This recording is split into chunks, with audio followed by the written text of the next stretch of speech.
বলেছিলাম না খুব শীঘ্রই সেকেন্ড পার্টটার ভিডিও টিউটোরিয়াল নিয়ে চলে আসবো। এই তো চলে এলাম। হ্যালো ভিউয়ার্স, কি অবস্থা সবার? সবাই কেমন আছো? আমি আছি তোমাদের সাথে তাইবা ফ্রম তাইবাস ক্রিয়েটিভ কর্নার। যাই হোক, আমার এই চায়ের কাপের পেন্টিংগুলো পোস্ট করার পর তোমরা টিউটোরিয়াল ভিডিও দেখতে চেয়েছিলে। এর আগে একটা দিয়েছিলাম, আর আজকে সেকেন্ডটা টিউটোরিয়াল। প্রথমে দেখেন বেস কালার করেই রেখেছিলাম, তো এটা এবার দেখালাম না। প্রথমে আমি এখানে খয়েরি রংটা নিয়ে কালার করছিলাম, তো মনে হচ্ছিল মাটির কাপের রংটা তো অনেকটা এরকমই ছিল। তো কি করব, সেটাকে ঢাকতে না পারে এই পাশে লাল কালার করে দিলাম।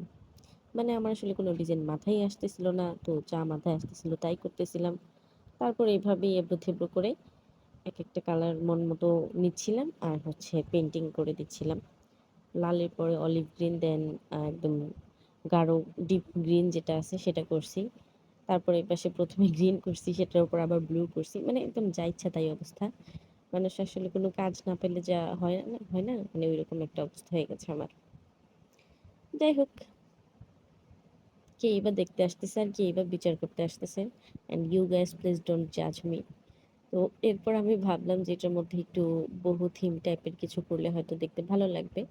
তো তাই জন্য প্রথমে আমি এরকম মানে বহু থিমের করার জন্য এপাশে ব্ল্যাক কালার নিয়ে এরকম পাতা টাতা করে দিচ্ছিলাম।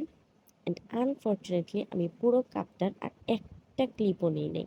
মানে আমি দেখিনি যে আমার ক্যামেরাটা অফ, মানে চিন্তা করা যায়। আলসেমিতে একে তো কিছু করি না, তারপর কিছু করলে ক্যামেরা অন করার কথাও মনে থাকে না। কি একটা অবস্থা! যাই হোক, শেষ ভিডিও টিউটোরিয়াল, বাই।